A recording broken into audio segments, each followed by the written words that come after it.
What's up, everybody? Happy draft night. The draft is not finished yet. I'm currently recording this while the Nuggets, so technically the Suns, select Ryan Dunn.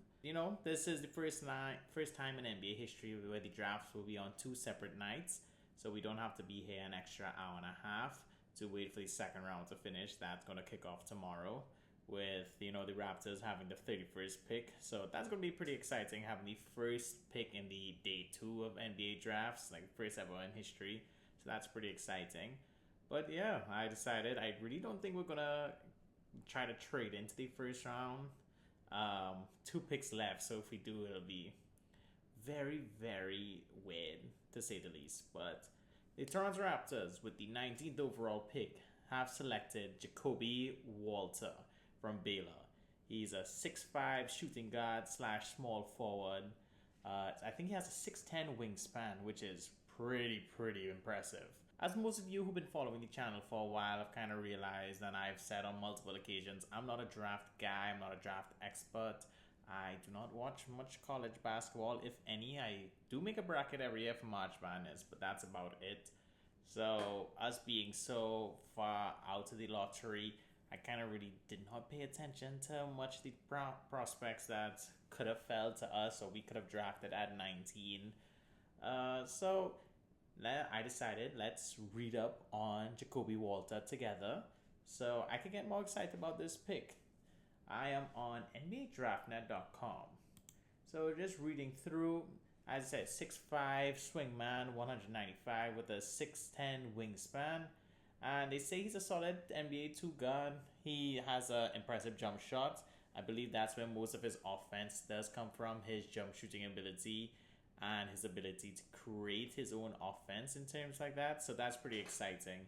I do think the Raptors do lack a lot of offensive creativity in terms of not only team creation, but solo creation of, okay, I got to make my own shot. I got to get a bucket by myself. A lot of the times you would find, especially, after the chip, it was, Fred VanVleet would go into an ISO, or Gary might go into an ISO, Pascal might go into an ISO, or God, OG used to go into ISO. Those were terrible times. But it's good to see that could be a very strong characteristic and strong trait of Mr. Walter here. He did get to the free throw line quite a bit in college, although he's not the most physical athlete, the most physical player that I'm seeing here, but went to the free throw line quite a bit. 79% on his free throws on 5.2 a game, which is very strong. A typical prototypical 3-and-D type. You love to see it. He's what they say here. He's a pretty active defender. At least competes on that end. Has ups and downs. Not the most consistent, but from a starting base of a typical 3-and-D player, I am pretty excited. I do think now that, ironically enough, the Raptors used to have a lot of 6'9" wings. We traded away a lot of our bigger players, bigger defenders. So having a guy, not 6'9" obviously, but with that big of a wingspan who can move as a guard, create his own shot, and can shoot threes, that's wonderful. We do need more shooters. I do think that gives us a level of versatility of, okay, not just 6'9", I could defend and switch everything, but let's go a little smaller. He could defend, instead of defending 1 through 4, he defends 1 through 3, and he can still space the floor and allowing for guys like Scottie and IQ to kick out for open threes. I think this is 2 drafts in a row that we've gone with players, more so Grady than Jacoby, that are very good shooters. I do think I saw something on the broadcast where he was one of, I think, 8 freshmen to lead his team in scoring, which is very impressive because, let me pull it right up here. He did win Big 12 Rookie of the Year and was an All Big 12 selection. Sorry, that jumbles me up. So, I'm excited relatively. He performed in his one-and-done season at Baylor, 14.5 points, 4.4 rebounds. So, for his size, he grabs a lot of rebounds, especially at that 2 guard position, combo guard position.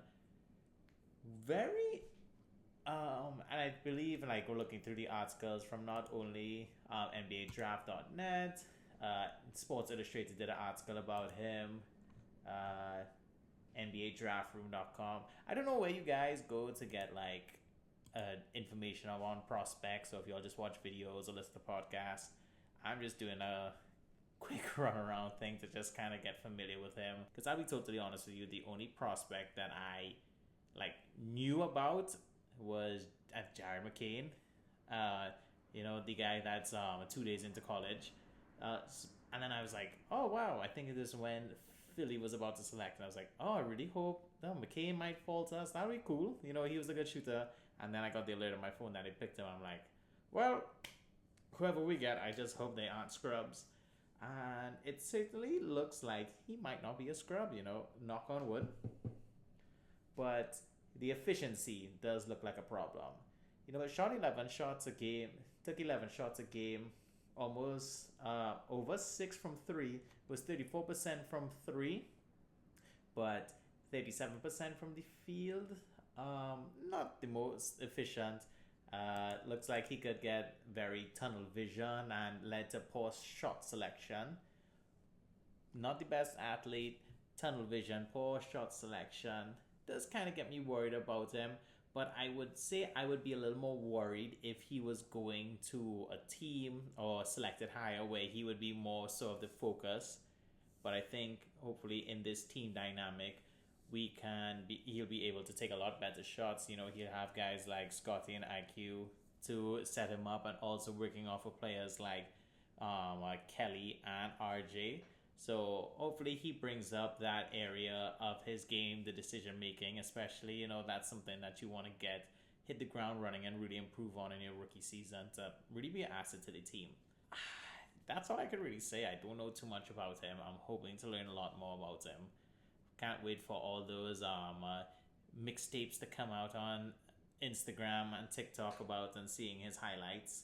And it looks like the Celtics just made the last selection of the night. So I believe that would be a good place to end off this video because I do have work in the morning. But yes, welcome to the Raptors, Jacoby Walter. Very excited to have you. Hoping to learn more about you as we get started with the season and going through off-season workouts and summer league. You guys let me know, what do y'all think of Jacoby Walter to the Raptors? Was this a good selection? Tell me something I should know about him to either raise my expectations about him or lower my expectation about him. But guys, thank you so much for watching. I greatly appreciate it. I do have a scripted video coming in, I want to say, by this weekend, by Saturday, fingers crossed.